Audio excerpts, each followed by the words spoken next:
नमस्ते दोस्तों मौजूदा समय में भारत में और ख़ासकर विद्यार्थियों में जो सबसे चर्चित विषय है वो क्या है। वो है आरआरबी एनटीपीसी का रिजल्ट। आप सब जानते हैं एनटीपीसी ने पहले तो एग्ज़ाम काफ़ी लेट लिया। 2019 में ही इसका फॉर्म भरा गया था और इसका जो रिज़ल्ट आया है 2022 में, लगभग 3 साल। दोस्तों एनटीपीसी ने इतना लंबा समय लिया, कई फेज़ में एग्ज़ाम हुए और उसके बाद फाइनली इसका रिज़ल्ट परसों यानी कि 14 जनवरी को आया था। और इस रिज़ल्ट को देखकर कई विद्यार्थी अपना सर पकड़ रहे हैं, जिसे उम्मीद थी कि मैं पास हो जाऊंगा, मैं CBT 1 क्रैक कर जाऊंगा, लेकिन उनकी उम्मीदें टूट गई। कई विद्यार्थी गम में डूबे हुए हैं। किसी को ये विश्वास नहीं हो रहा कि आरआरबी में इतना ज़्यादा हाई कट ऑफ कैसे जा सकता है। 93 तक हाई कट ऑफ गए हैं, 93, 89, 78, इस तरह से बहुत ऊंचा कट ऑफ गया है इसका। और इतना हाई कट ऑफ जाने का रीज़न एक तो ये हो सकता है कि जिस संख्या में एग्ज़ाम लोगों ने दिया है, जिस संख्या में विद्यार्थी एग्ज़ाम में अपीयर हुए, काफ़ी संख्या में लगभग 1.5 से 2 करोड़ विद्यार्थियों ने इस एग्ज़ाम को दिया। और इसीलिए तो 5 से 6 या 7 फेज़ लगे इस एग्ज़ाम को कंडक्ट कराने में। और इसी बीच महामारी भी रही, काफ़ी मशक्क़त के बाद ये एग्ज़ाम कराई जा सकी।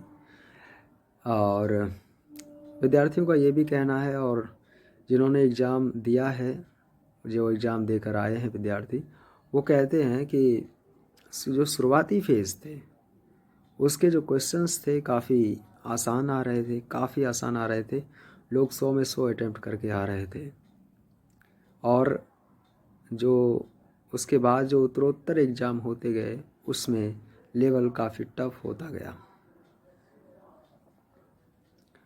और इस वजह से भी काफ़ी लोगों में गुस्सा है, विद्यार्थियों में गुस्सा है कि इस तरह से जो है हम लोगों का जीवन और हम लोगों का समय बर्बाद किया जा रहा है। इतना हाई कट ऑफ क्यों है। और एनटीपीसी ने ये भी कहा था कि हम 20 गुना रिज़ल्ट देंगे, यानी कि 35,000 वैकेंसी थी और उसका 20 गुना वो रिज़ल्ट देती। लेकिन रिज़ल्ट लगभग 3 से 4 लाख विद्यार्थियों का आया है। तो इस पर भी काफ़ी घमासान मचा हुआ है, विद्यार्थियों में काफ़ी हलचल है। मैं ये कहना चाहूँगा गवर्नमेंट को, जो एग्ज़ाम कंडक्ट करवाते हैं आरआरबी वाले, आप इतना ज़्यादा हाई कट ऑफ क्यों रखते हैं। आप कट ऑफ को थोड़ा कम करिए। और उन्हें भी देखना चाहिए कि लगभग 1.5 से 2 करोड़ अगर विद्यार्थियों ने एग्ज़ाम दिए हैं तो कम से कम रिज़ल्ट की संख्या 10 लाख के तो आसपास होनी ही चाहिए। कम से कम 10 लाख के आसपास ये होना चाहिए। और उन्हें भी CBT 2 में बैठने का मौका मिलना चाहिए। एक सैद्धांतिक पक्ष में बात कर रहा हूँ। योग्यताएं केवल उन्हीं की होंगी और हमारी नहीं होंगी, ऐसा नहीं हो सकता। योग्य ये भी होंगे जिसका सिलेक्शन नहीं हुआ, और उनसे अधिक भी योग्य होंगे। तो बहुत ही बुरा लग रहा है विद्यार्थियों को। मेरा ये कहना है कि आरआरबी हो, एसएससी हो, एनटीपीसी हो, या फिर जो भी एग्ज़ाम कंडक्ट कराने वाली देश में संस्थाएं हैं जो एग्ज़ाम कंडक्ट कराती है और रिक्त स्थानों की पूर्ति करती है, उससे भर्ती करती है, उन सब से मेरा एक गुजारिश है कि ये जो आप कट ऑफ की नीति लागू करते हैं ना, जो कट ऑफ का आपका नियम है ना, इस नियम में आप अगर थोड़ा बदलाव कर सकते हैं विद्यार्थियों के हित में, तो आप ज़रूर करें। कृपया आप इसे बदलाव करें। जैसे हमारे एकेडमिक एग्ज़ाम्स में क्या होता है कि पहले से तय होता है कि अगर आपने 33% या 40% लाया तो आप पास माने जाएंगे, और अगर आप इससे कम हैं तो आप फेल माने जाएंगे।